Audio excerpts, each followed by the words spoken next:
Alta na construção. Custo sobe, materiais ficam mais caros e valor total é o mais alto em 10 anos. Barricadas. Estudantes que ocupam o UNB usam cadeiras e tapumes para impedir acesso a prédio público. Super salários. Senadores vão até chefes de poderes em busca de apoio para pente fino em rendimentos acima do teto. Os fatos do DF e do entorno que você confere a partir de agora, aqui no Band Cidade, primeira edição.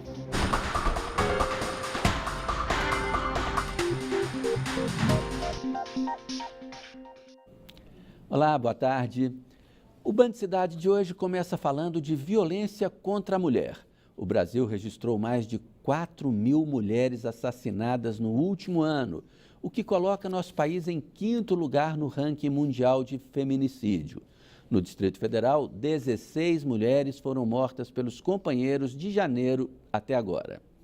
O feminicídio é a morte da mulher, em razão dela ser do sexo feminino. O crime foi tipificado pelo Código Penal desde março do ano passado. Para essa especialista no tema, o cenário da agressão quase sempre é o mesmo, dentro de casa. Nós temos uma estatística de que mais de 40% das mortes de mulheres ocorrem dentro de situações de violência doméstica e familiar, pelos seus maridos, ex-maridos, companheiros, ex-companheiros, namorados, ex-namorados, ou seja, por situações em que está muito clara a hipossuficiência entre homens e mulheres. Mas o ajuste legal ainda não foi suficiente para desencorajar os valentões. Só neste final de semana, 3 mulheres foram agredidas por homens no Distrito Federal. Em um dos casos, a mãe foi atropelada pelo próprio filho. Ela continua internada no hospital depois de ter passado por uma cirurgia no abdômen.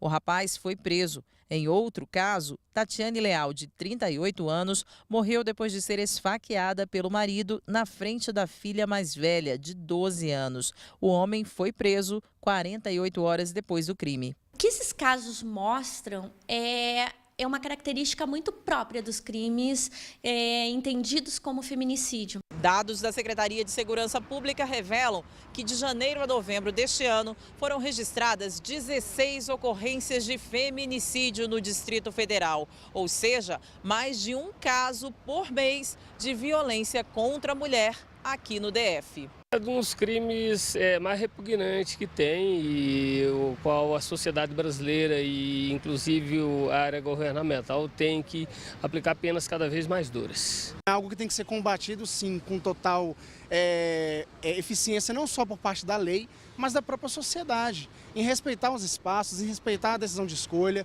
e tratar a mulher de igual para igual. Para a população, a falta de informação e até o medo do agressor fazem com que a violência contra a mulher continue a crescer, mas nada justifica o uso da força.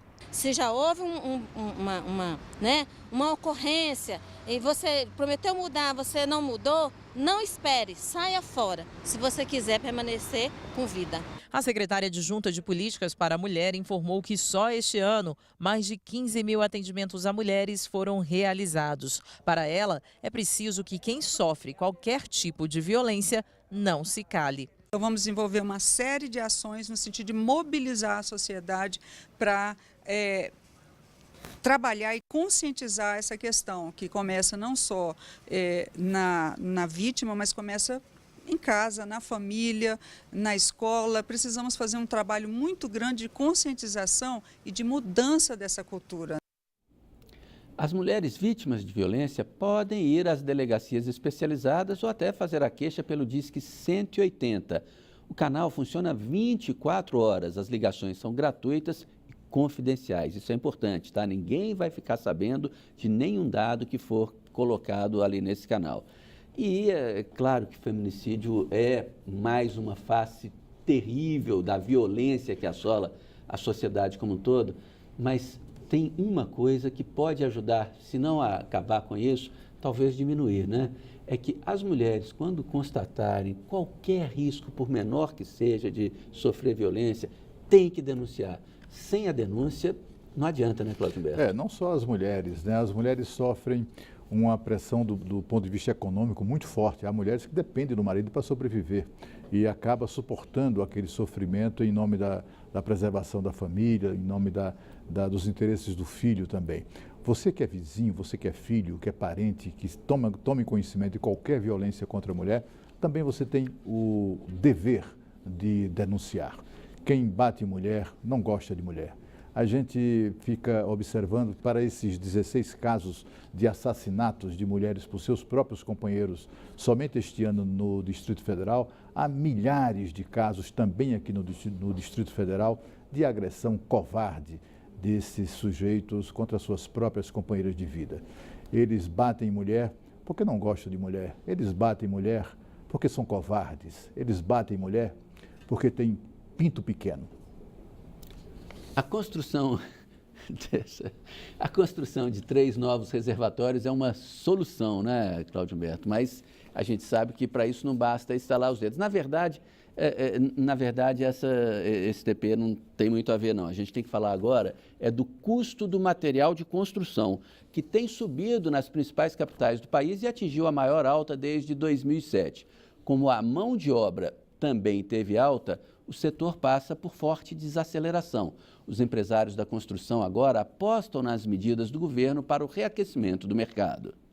O preço do material de construção não está nada convidativo para muita gente que quer construir ou reformar. A gente está fazendo pesquisa em várias lojas, mas está difícil achar algum lugar que está mais em conta. De outubro de 2015 a setembro deste ano, a alta acumulada do preço médio do metro quadrado, incluindo mão de obra e material, foi de 5,8%. Pará, Mato Grosso, Maranhão e Minas Gerais tiveram as maiores altas. O desemprego no setor, de acordo com o Ministério do Trabalho, aumentou quase 15% entre setembro do ano passado e de 2016. O Francisco e a Lorena tentam há 2 anos levantar a casa onde vão morar. A gente teve que abrir mão de algumas coisas, né? Parte das soluções para que essa obra do Francisco e da Lorena termine está a uns 20 quilômetros de distância daqui, na sede do governo. É na esplanada que os representantes da construção civil esperam que vão sair as medidas necessárias para destravar o setor, já que o preço do material de construção enfrenta a maior alta desde 2007. Na semana passada, o governo lançou o programa Cartão Reforma, que vai oferecer crédito às famílias com renda de até R$ 1.800. E na próxima semana vai relançar o Construcard da Caixa Econômica. É uma linha de crédito sem burocracia que pode liberar até R$ 7 bilhões para a compra de material de construção.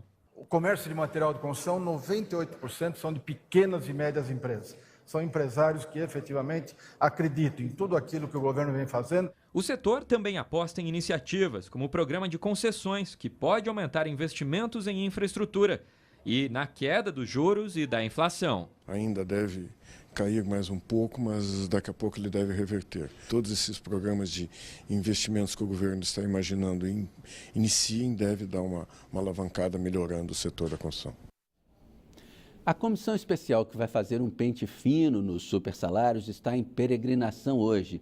Os senadores se encontram com a presidente do Supremo Tribunal Federal, ministra Carmen Lúcia, e com o presidente da República, Michel Temer. Amanhã é a vez do Procurador-Geral da República, Rodrigo Janot. O colegiado quer apoio de todos os poderes para conseguir cumprir o prazo de 20 dias prometido por Renan Calheiros. A ideia é apresentar um balanço, nesse prazo, dos salários acima do teto. Isso até o fim do mês, né? Mais informações agora ao vivo com Renata Dourado. Renata, esse prazo não está muito apertado, não? Vai dar tempo? Pois é, eles estão correndo contra o tempo, na verdade, né? Porque essa comissão foi instalada, inclusive, no próprio gabinete do presidente do Senado, Renan Calheiros, no dia 10 de novembro, 10 desse mês, e ele foi bem categórico, deu aí 20 dias para a conclusão desses trabalhos. Então, o que esses senadores estão fazendo, né? Como a gente já disse aí, correndo contra o tempo, exatamente analisando esses funcionários públicos, né, que ganham acima do teto. Vamos explicar um pouco como é que é essa questão do teto. De acordo com a Constituição, nenhum funcionário público pode ganhar mais do que o salário do ministro do Supremo Tribunal Federal, que é de R$ 33.700. Então, nenhum funcionário público pode ganhar mais do que isso. Isso é o que chama-se de teto. Ocorre que alguns funcionários públicos ganham mais, outros muito mais. Então, tem funcionários públicos que ganham R$100 mil, tem outros que ganham R$200 mil.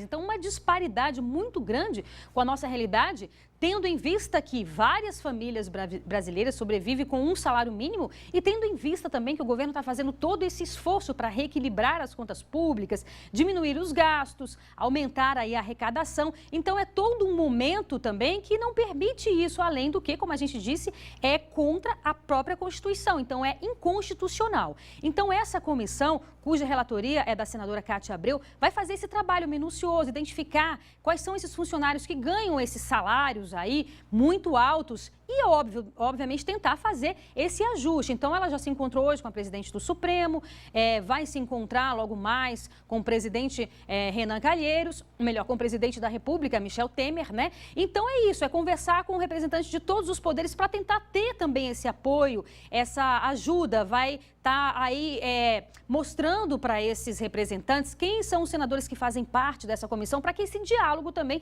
possa se dar de uma forma mais tranquila e que esse trabalho aí possa cumprir esse prazo, como você bem disse, termina aí no próximo dia 30 desse mês, a conclusão desses trabalhos aí. Vamos ver, Sérgio, estão correndo contra o tempo, isso é verdade. Falando ainda sobre reajuste, sobre equilíbrio de contas, né, sobre Congresso Nacional, existe um projeto muito importante também, que a expectativa é que fosse analisado hoje na Comissão de Constituição e Justiça, mas não houve quórum na CCJ, mas o projeto já está pronto para ser analisado na Comissão de Constituição e Justiça, que é o seguinte, que é o que reduz o número de congressistas, número de parlamentares. Então, hoje, nós temos 513 deputados e 81 senadores. Esse projeto prevê essa redução seguinte, passando dos 513 para 385 deputados e passando dos 81 senadores para 54 senadores. A relatoria é do senador Randolfo Rodrigues, ele já foi favorável. Existe também uma consulta pública na página do Senado, mais de 870 mil pessoas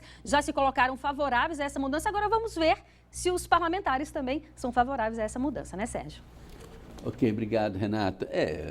Parlamentar julgar contra ele próprio, reduzir aí de 513 para 385 deputados e de 81 para 54 senadores, isso me parece um conto da carochinha tão grande quanto essa história da redução dos supersalários, que eu ouço isso aí pelo menos há uns 20 anos, Cláudio Berto. Pois é, olha, enfim, ainda que a opinião pública queira isso, reduzir o tamanho do Congresso e também os seus custos, dificilmente nós veremos essa cena, né? Até porque ali não estão, sobretudo na liderança das duas casas, não estão pessoas muito preocupadas nem com moralidade, nem muito menos com austeridade. Por isso que foi recebido com desconfiança essa iniciativa do presidente do Senado de criar uma comissão para investigar supersalários, etc, etc. Na verdade, isso foi interpretado como uma retaliação do presidente do Senado, Renan Calheiros, ele que é investigado na Lava Jato, uma dúzia de inquéritos que existentes contra ele só no âmbito do Supremo Tribunal Federal, ele estaria retaliando contra as chamadas carreiras jurídicas, o Ministério Público que o investiga e também o Judiciário que autoriza essa investigação. É por isso que antes de sair caçando bruxas por aí, o Senado Federal deveria primeiro fazer uma limpezazinha no seu próprio quintal. É bom lembrar que o Senado Federal, minha gente, cada senador custa, em média, R$ 176 mil por mês aos cidadãos. Sai do seu bolso essa grana.